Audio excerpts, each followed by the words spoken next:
turn your shit off. Okay, good evening, everyone. It is 5 PM, June 16th, 2025. It's time to call the Board of Public Works and Safety meeting to order. Ms. Jones, roll call, please. Mayor Barnett. Present. Mr. Austin. Here. Ms. Joe. Mayor, you have a quorum. Thank you, ma'am. Please stand for the pledge.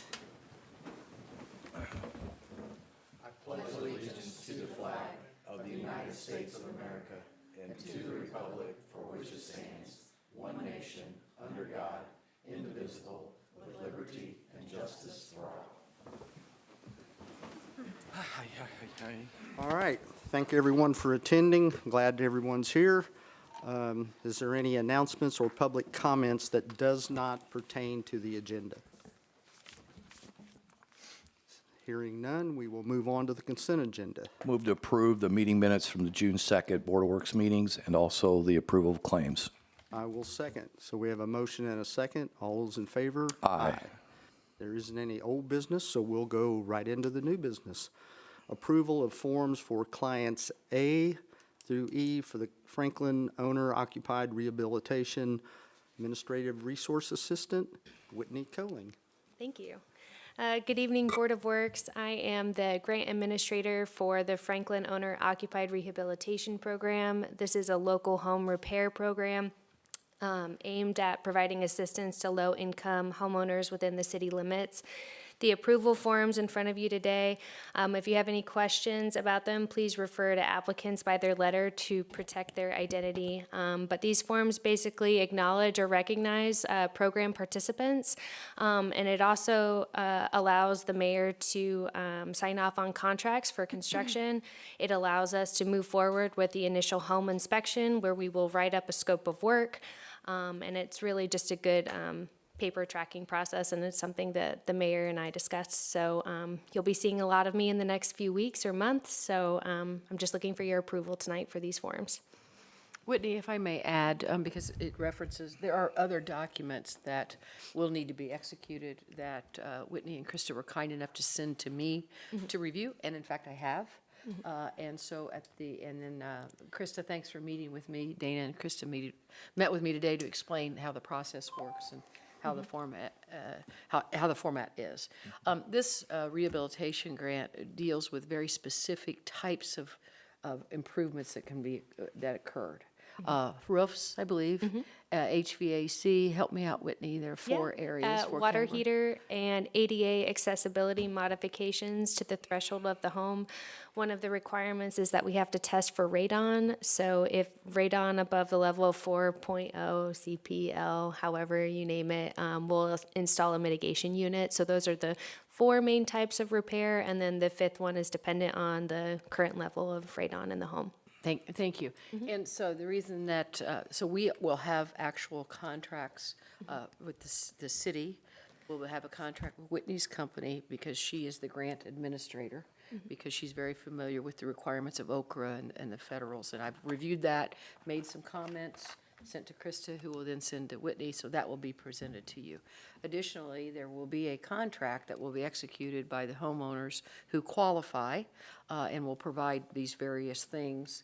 And if they qualify, there will be a contract between the homeowner, the contractor, and then the city signs off on it and says, this is the maximum amount of the contribution that we can make from this grant. So there will be that contract. I reviewed that one. It also has some comments, and it's gone back. So those will be coming before you to get approved. But what we thought to get this moving was to go ahead with these basic forms so that we can start getting the list of the persons who qualify and have been selected, and then also start the process of doing the home inspections, as Whitney indicated, and then also get bids from contractors on what they will charge for these four types of services. Not everybody qualifies for all of them, and there's a limited amount of money, so you may not be able to do any of this. Is a way to get that started. But I did want you to know there will be something other than just the simple form, because when I looked at it, I thought, I've got a lot of questions. I mean, how do we know who owns it? How do we know this is happening? And so there are other documents that will be coming before you, hopefully at our next meeting, to be approved. So I just add that as fill-in. Good job explaining. Whitney, can I ask? We had a bidders meeting today at 3, and we had a couple of bidders here, and then I had an email from one that couldn't make it, and I know you have a list as well. But one of the things that Lynn had asked me about this morning was the other communities that you're working in, and you named off several of those, but I think that they might be interested to hear where you're doing this program in the state. Sure. So we have 7 other active programs.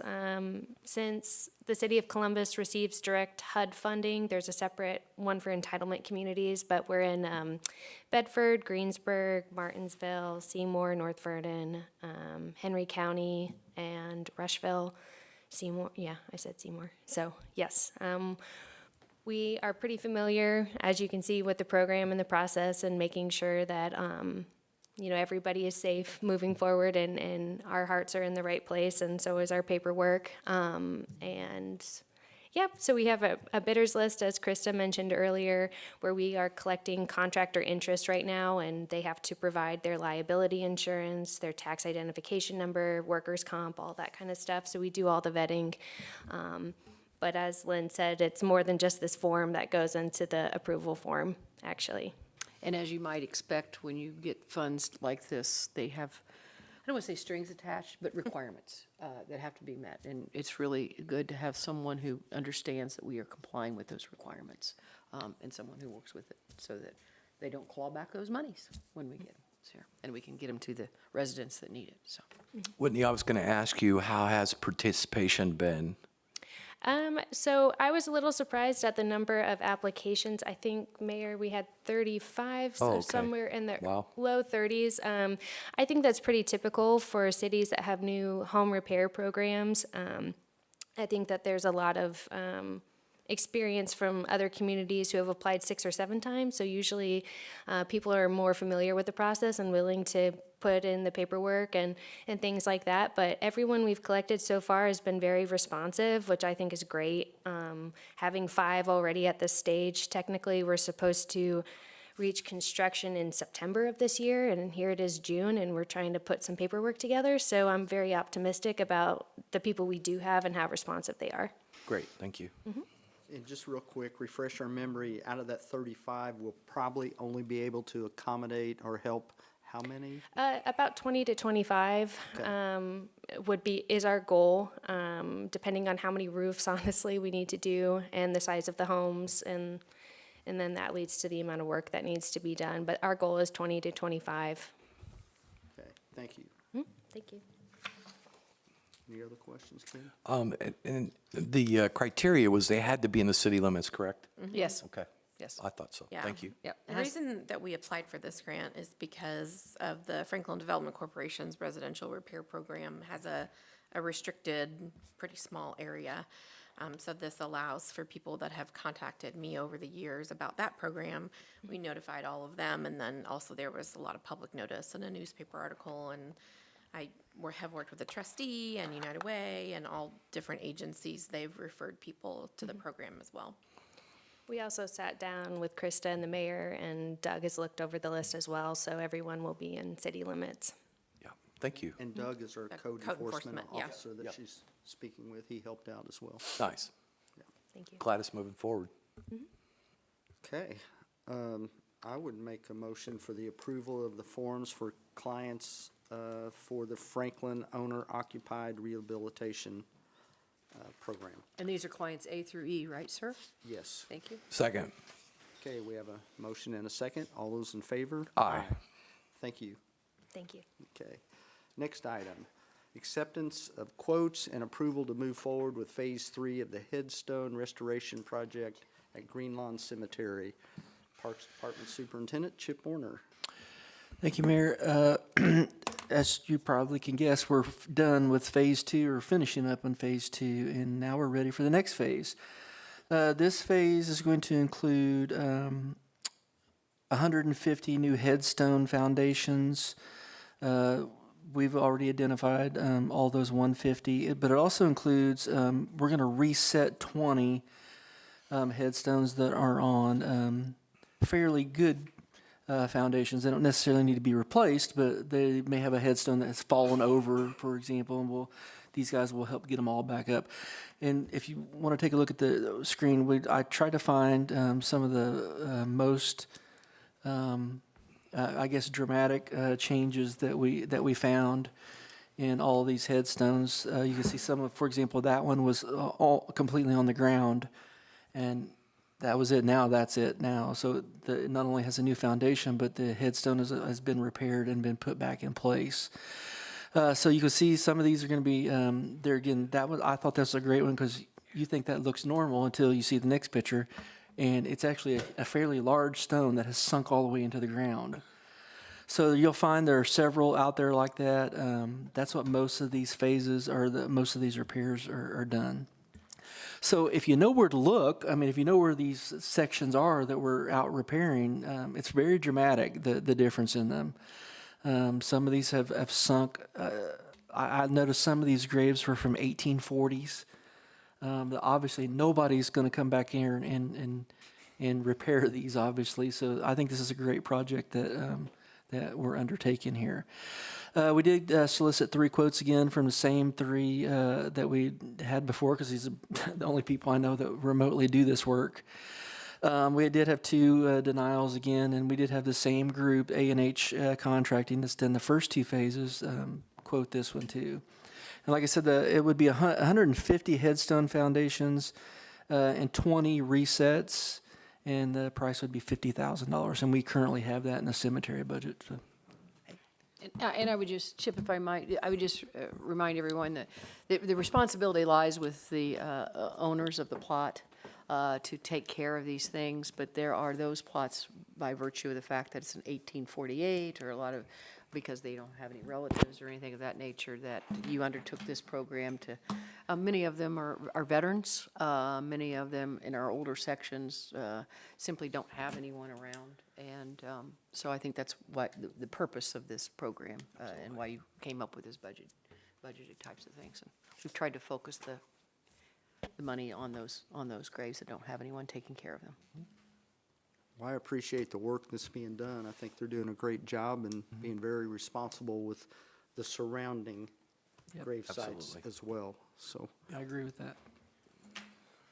Yeah, and when Chip used the words denied, I think basically they declined. They declined to quote. That's what I It's meant. not a big enough job for a lot of Yeah. big monument companies, so we're fortunate to have somebody that will do it. And our goal, as long as we could keep getting what we think is fairly priced, our goal is to do this for several years to get it up to speed. And even maybe our guys, our own people, are learning some of the tricks of the trade, and they can do some of these themselves down the road, so. Yeah, I'm glad you brought that up, because that is something we did during phase 2, I believe. So it would have been early on in this one we just finished up. We did buy a couple pieces of equipment that are able to now remove some of these large headstones themselves. So we don't have to get somebody with a crane to come in there. We actually bought, I think it was like $6,200 or something, that we bought a piece of equipment that gives them the ability not only to remove it, but we have to obviously put them back onto the new foundation. And that has made a huge difference to those guys over there. They can actually do a lot of that themselves. So I appreciate you bringing that up. We'll tell them to keep up the good work. Yep. Thank you.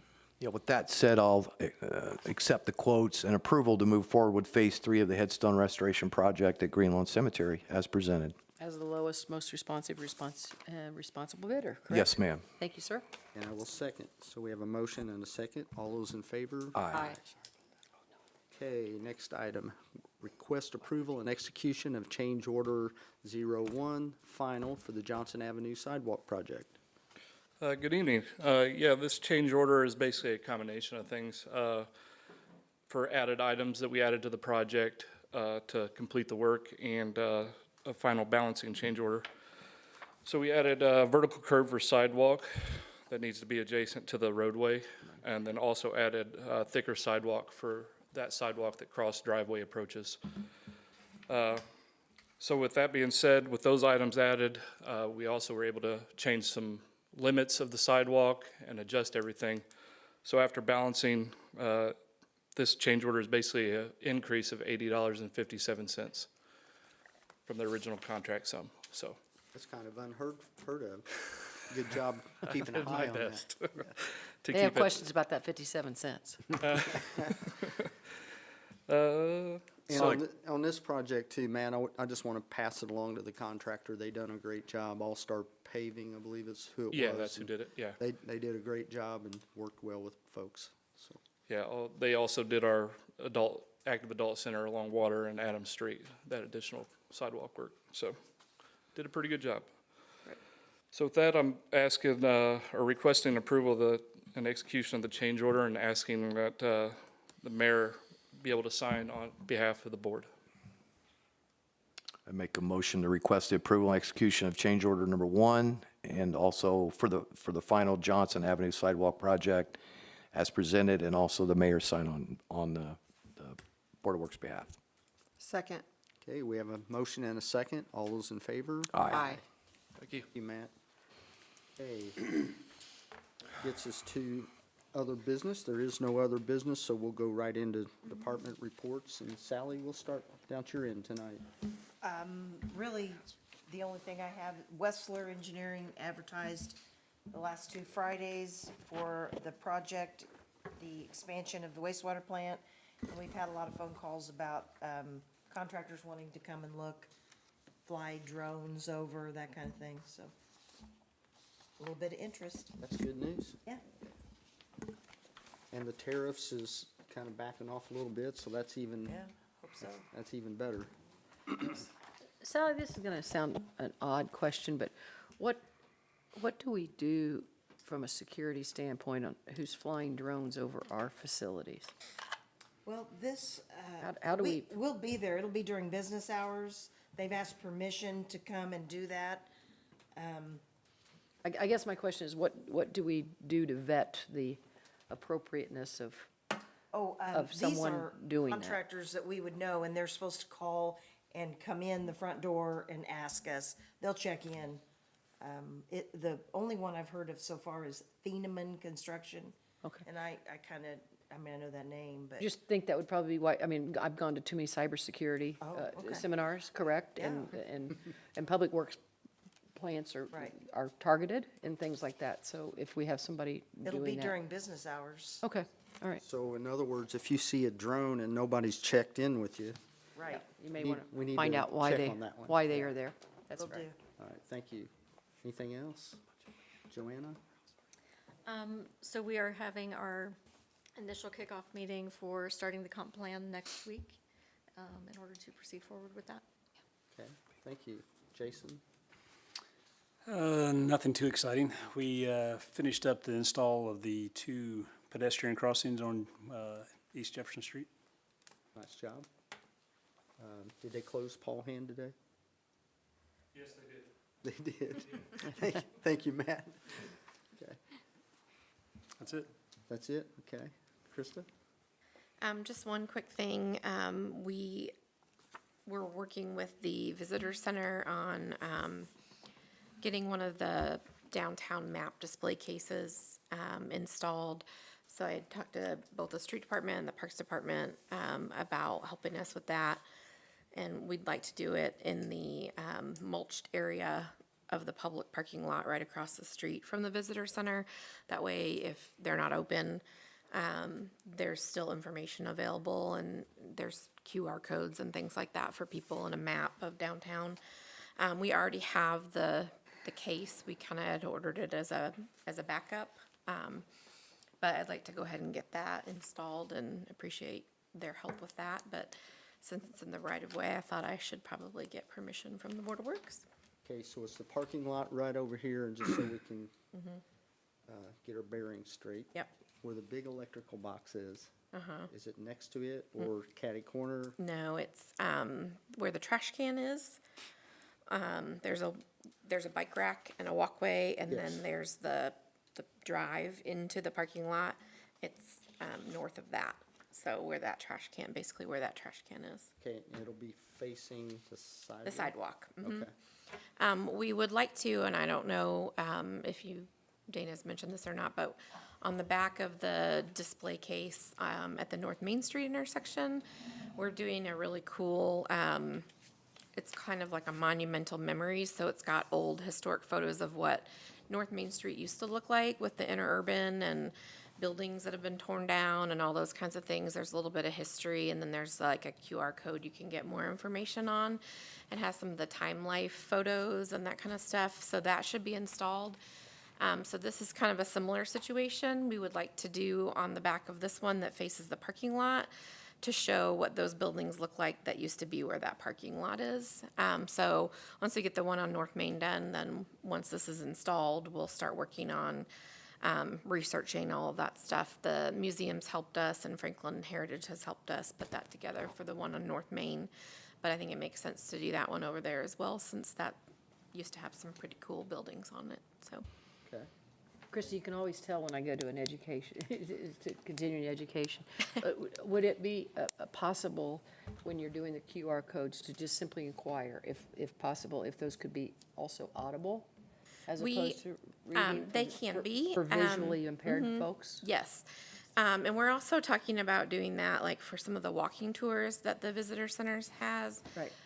We also have like a public arts brochure that explains like our banner program and the electrical boxes and who the artists are for all of those things. But I would really like to maybe go the way of a QR code, so we don't have all the printing costs, and so that it's always current versus, we change banners a couple times a year, and so that artist information isn't always available. Right.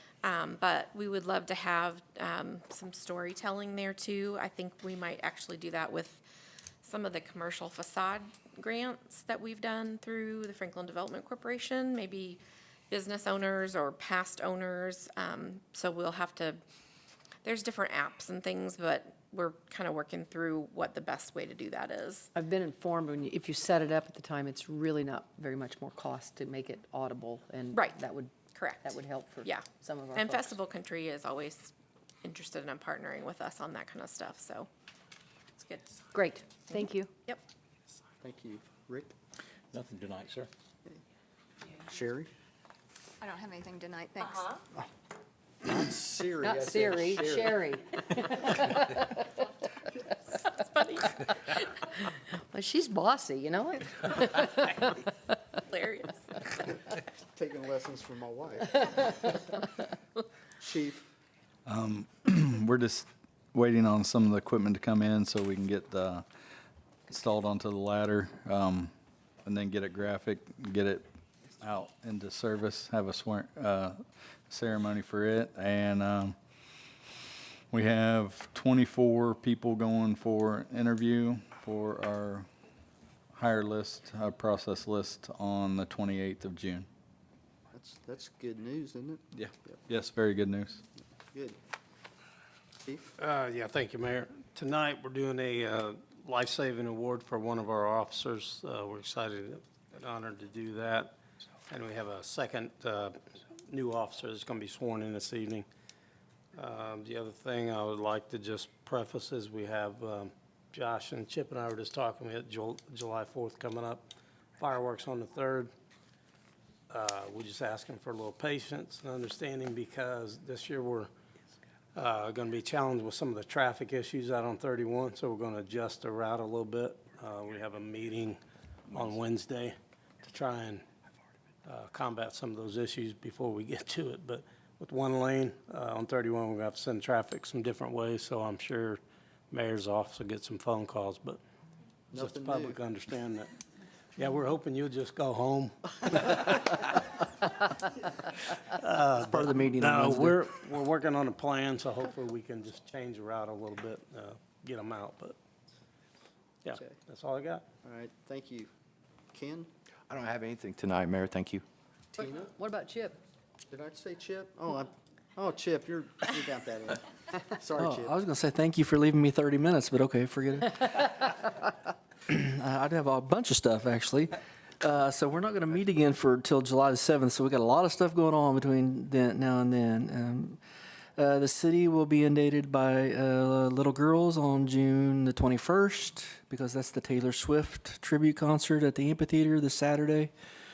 It is going to be extremely warm outside, so make sure you bring all that appropriate stuff. June the 30th, I'm sorry, Tara, I know that I'm stealing Tara's thunder. June the 30th, the Mayor's Youth Leadership Council is going to do a ribbon cutting for the lighting project that's now complete. Most of you probably don't drive by at 9 or 10 o'clock at night like I do, but it's really cool looking. So if you get a chance to go down at night to see it, really looks good. And that project really turned out really, really nice. So kudos to them. We love ribbon cutting. So the next day, about 24 hours later, we're going to do the grand opening and ribbon cutting of the Active Adult Center. It's on July 1st at 11 a.m. We're going to do from 11 to 3 that day. We'll do a kind of a grand opening tour for the community to come through the building. And you want to sign up for an Active Adult Center membership, you can do it then. But that'll be that day at 11. A couple days later, we'll do the Fireworks Festival on July the 3rd. And if you didn't know, Blue River Band is playing, and it's also, they're retiring after this year, so this might be your last time to see Blue River Band in Franklin. So if you get a chance to come do that, do that. I did mention the Aquatic Center this morning. It has had the worst start in 35 years that I've been doing this. But mysteriously, we have had a record in pool pass sales. So thank you to all the people that have faith in the weather.